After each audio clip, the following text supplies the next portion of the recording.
La ciencia en el siglo XXI tiene una orientación hacia lo abierto.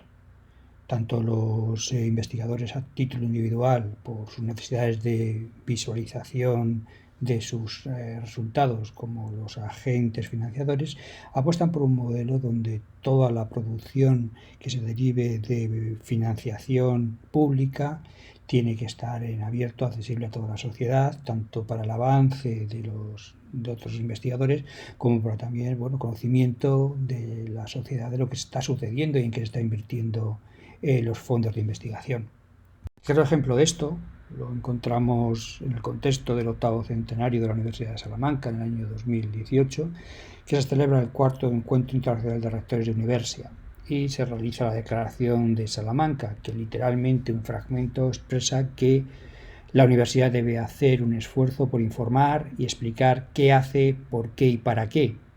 Para ello la investigación debe ser abierta, participativa y colaborativa, lo que obliga también a revisar los paradigmas de financiación y evaluación de las universidades y de los investigadores. Concretamente, este fragmento tiene dos aspectos que son llamativos. Por un lado, la naturaleza de la investigación, que debe ser abierta, participativa y colaborativa. Es decir, estamos planteando tres de los pilares de lo que es la ciencia abierta. Y después, ¿qué implicaciones va a tener esto? Pues tiene unas implicaciones que van a estar vinculadas a la financiación de la universidad, a la evaluación de la universidad y a la evaluación de los investigadores. Es decir, elementos capitales en la investigación de una universidad moderna.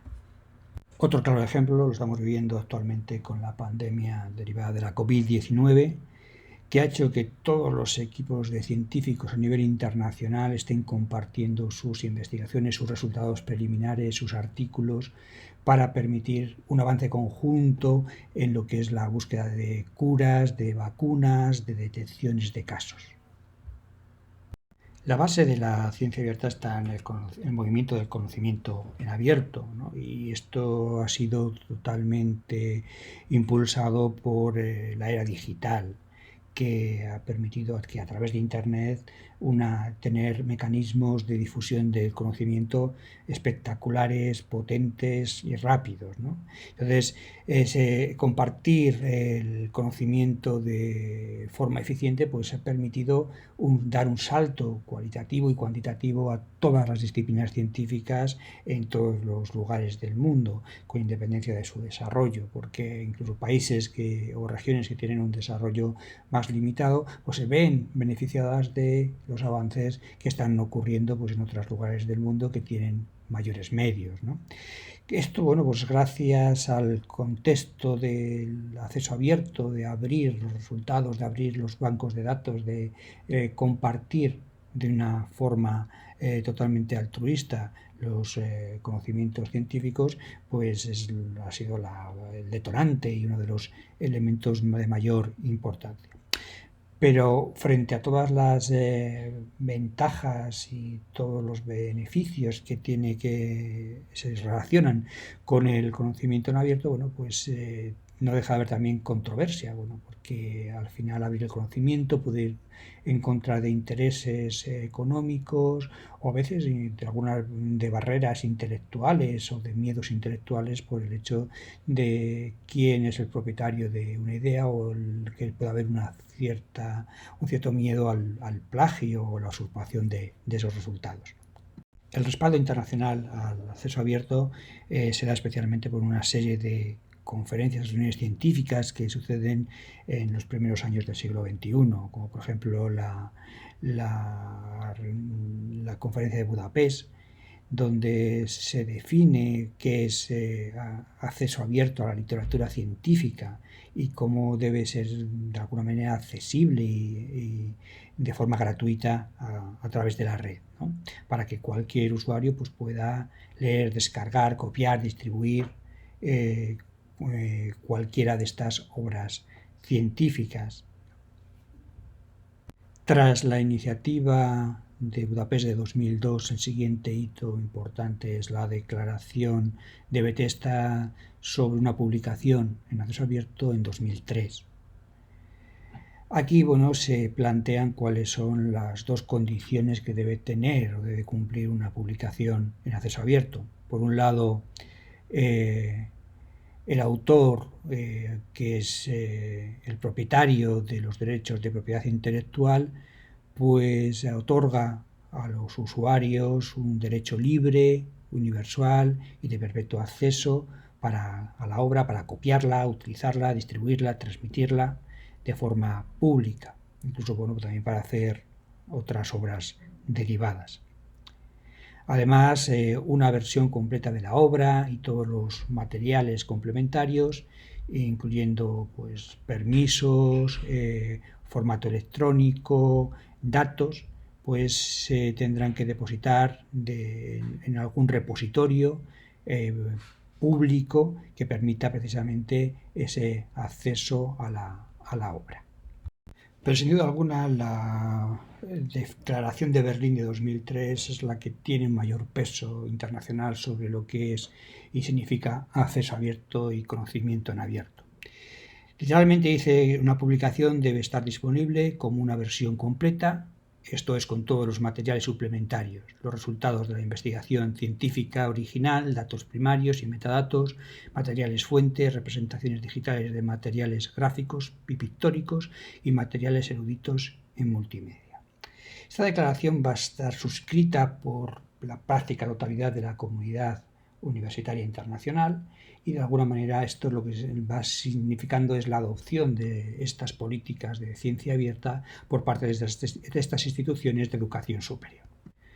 Pero esta declaración de Berlín va mucho más allá de simplemente las publicaciones científicas. Primero, la concienciación, el reconocimiento y el apoyo internacional al conocimiento abierto es fundamental. Y esto hace que se extiendan a prácticamente cualquier elemento que tenga que ver con el conocimiento en digital, patrimonio cultural o científico. Y se extiende a áreas como el software, que ya era un hecho que estaba utilizándose este contexto de abierto en el software, a la educación, a las prácticas en educación, con prácticas abiertas en educación, ejemplo, los cursos masivos en abierto, los MOOC, contenidos educativos, contenidos culturales, y también innovación, en la parte de innovación en abierto. Por lo tanto, el conocimiento en abierto es como un paraguas bajo el que se empiezan a coger diferentes acepciones, algunas que tienen que ver precisamente con el elemento estructural, como es el acceso abierto, y después cada una de estas disciplinas que se ven modificadas por la incursión de la filosofía de lo abierto, como educación abierta, ciencia abierta, datos abiertos, open software, contenidos educativos abiertos, innovación abierta o mínimamente el gobierno abierto, en aras de esa transparencia para poder acceder a los datos y a los resultados de las producciones científicas o académicas. Otra alternativa para representar esta metáfora del paraguas como elemento que recubre el conocimiento en abierto es la idea de ecosistema abierto. Precisamente se vuelve a plantear esos mismos elementos. ¿Qué elementos estructurales tenemos? Pues el acceso abierto, las licencias abiertas. ¿Y qué estamos abriendo? Los datos, la educación, el gobierno, la ciencia, el software, etc. De una manera más formal, el Open Definition Project realiza una definición de qué es conocimiento abierto para dar precisión al significado del término abierto cuando se aplica pues, a ese otro concepto que es el conocimiento, ¿no?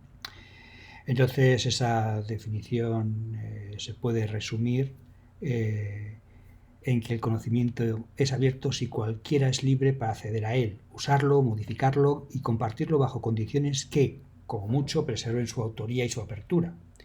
Es decir, los datos y contenidos abiertos pueden ser libremente usados, modificados y compartidos por cualquiera y con cualquier propósito. Pero como ya se había comentado, que a priori estemos hablando de algo que es bueno, que es compartir, que es avanzar, no significa que todo el mundo lo comparta, se sienta cómodo con esa apertura del conocimiento. Bien, porque hay intereses económicos detrás de los grupos editoriales, incluso a veces problemas personales que tiene cada uno para abrir su obra al resto del mundo y recibir pues las críticas o de alguna manera perder el control, tener la sensación de perder el control sobre su producción.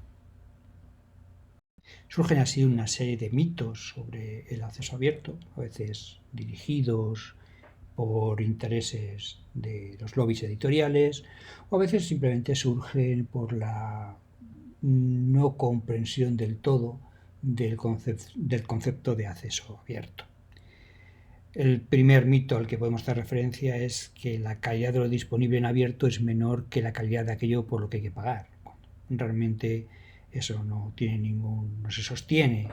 De alguna forma, la calidad es algo que es totalmente independiente de si la obra es cerrada o es abierta. El segundo mito habla sobre que todo lo que se encuentra en Internet es de acceso abierto. Hay una diferencia entre lo digital y lo abierto. Por lo tanto, si se publica en abierto, se pierden los derechos como autor, lo cual es totalmente falso. Encontrarte algo en Internet no significa que tengas la libertad de poder usarlo libremente o poder al menos consultarlo. Si es accesible puedes consultarlo, pero no tiene esa connotación de abierto como veíamos en la definición, de poder reutilizarlo, incorporarlo para hacer obras derivadas. El tercer mito tiene que ver también desde un punto de vista negativo sobre que las revistas científicas en abierto no tienen nivel de impacto ni por tanto el nivel académico de las revistas de acceso privativo. De nuevo, no tiene nada que ver el modelo de la revista con la calidad de lo que publica. Vamos a encontrar revistas en abierto que publican artículos de muchísima calidad y otras que están intentando aprovecharse de unas circunstancias como son ahora el mundo de la ciencia abierta, para publicar bajo pago, previo pago. Pero realmente la calidad de los artículos y la calidad del continente de la revista va a estar vinculado a los procesos editoriales y a las revisiones que se hagan, y las mejores revistas en abierto pues van a tener exactamente las mismas garantías que las mejores revistas en acceso privado. Y el cuarto mito tiene que ver por una sobreestimación de lo que es el acceso abierto. Dice que los artículos que se publican en abierto tienen más visibilidad y más citas. Potencialmente pueden tener más visibilidad y más citas, pero no está garantizado. De nuevo dependerá de la calidad de ese artículo y por lo tanto del interés que suscite en los lectores, en los colegas que puedan utilizarlo como referencia en sus obras. Un posible marco de referencia para una institución de educación superior que adoptase una estrategia de conocimiento abierto podría organizarse en 4 líneas principales. Por un lado, el uso de licencias de software libre, una adopción de prácticas educativas abiertas,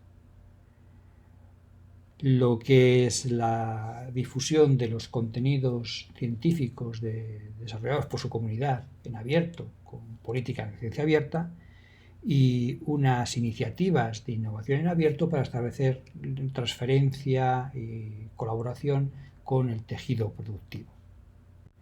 De estos 4 ejes estratégicos, nosotros nos estamos centrando en el referido a la ciencia en abierta, que también se podría utilizar como una especie de paraguas sobre el que se podrían aglutinar elementos como, de nuevo, el acceso abierto, los datos en abierto, la ciencia ciudadana o la investigación en abierto. Siguiendo con el paralelismo que utilizábamos para presentar el conocimiento en abierto, la ciencia en abierto, pues también, al igual que podemos utilizar esa metáfora de paraguas, podemos utilizar la metáfora de ecosistema, en el cual aparecen todos estos elementos, estos componentes que dan diferentes perspectivas o diferentes connotaciones de lo que significa lo que se puede entender por ciencia en abierto. Desde un proceso que cambia, que es más colaborativo, que va a utilizar Internet como forma de difundir, de compartir mediante comunidades que pueden acceder y pueden hacer uso de todos estos contenidos, a también otras aproximaciones donde se quiere hacer llegar la ciencia hacia otros colectivos diferentes de los propios científicos, hacia lo que es una sociedad en general, con esta idea de incorporar o involucrar a toda la sociedad en los procesos científicos, lo que es la ciencia ciudadana. De hecho, si todas estas características relacionadas con la ciencia abierta las pudiéramos resumir en 4 elementos clave, 4 dimensiones, diríamos que es accesible, que es compartida, que se desarrolla de forma colaborativa y que sobre todo es transparente. De hecho, en un intento de clasificar y definir claramente las diferentes acepciones de ciencia abierta, se habla de las diferentes escuelas de pensamiento que están detrás de la ciencia abierta. Se distingue así entre la escuela democrática, que se va a centrar en el acceso al conocimiento porque este conocimiento no está igualmente distribuido. La escuela pragmática, que se refiere al hecho de que los investigadores colaboren para crear o co-crear conocimiento de una forma más eficiente. La escuela de la infraestructura, que se refiere a todos los avances en arquitectura tecnológica para facilitar la accesibilidad y la distribución del conocimiento. La escuela pública, que defiende la idea de que la ciencia debe ser accesible y comprensible para todas las personas. Es diferente a la escuela democrática, donde en la escuela democrática lo que habla y defiende es la distribución del conocimiento, pero no hace hincapié en que este conocimiento llegue a todas las personas de la sociedad, sino una distribución entre los académicos. Mientras que la escuela pública quiere que llegue a la ciencia llegue a lo que es el último ciudadano, el concepto de ciencia ciudadana. Y por último, la escuela de la medición, relativa pues a un cambio de paradigma en lo que es las métricas y los indicadores que se utilizan para evaluar a los científicos. Utilizar pues métricas alternativas para medir ese impacto científico de la producción generada. Como resumen de estas 5 escuelas de pensamiento sobre la ciencia abierta, se recoge en esta tabla cuál es su foco, cuáles son los grupos involucrados, cuál es su objetivo principal y qué herramientas y métodos son los más relacionados, los que están más relacionados con cada una de estas escuelas. La Unión Europea está apoyando decididamente por la ciencia en abierta. Uno de los lugares de referencia sobre ciencia en abierto en el contexto europeo es el Open Science Monitor, que se organiza los diferentes elementos relacionados con ciencia abierta en una serie de pasos, como una especie de workflow, donde hay unas tendencias que tienen que ver con la obtención, la actualización y la reutilización de los elementos relativos a la ciencia abierta, donde aparecen pues el acceso abierto a las publicaciones, la colaboración abierta y el acceso abierto a los datos. Estas tendencias reciben un apoyo de lo que son los elementos conductores y las barreras que tienen que ver sobre todo por los mecanismos que regulan el acceso, la evaluación a los puestos académicos y también de alguna forma todos los actores que están en este ecosistema, como son los financiadores, las políticas, las revistas, las editoriales, las actitudes, las habilidades, incluso también los costes, ¿no? También eso se repercute en una serie de impactos tanto positivos como negativos en lo que es el progreso científico, la innovación industrial y también lo que es el avance general de la sociedad.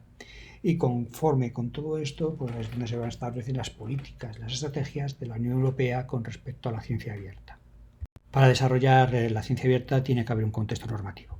Cada vez son más las normas y los mandatos gubernamentales que apuestan y obligan a la publicación en abierto de los resultados de investigación, sobre todo cuando estos resultados se derivan de financiación pública.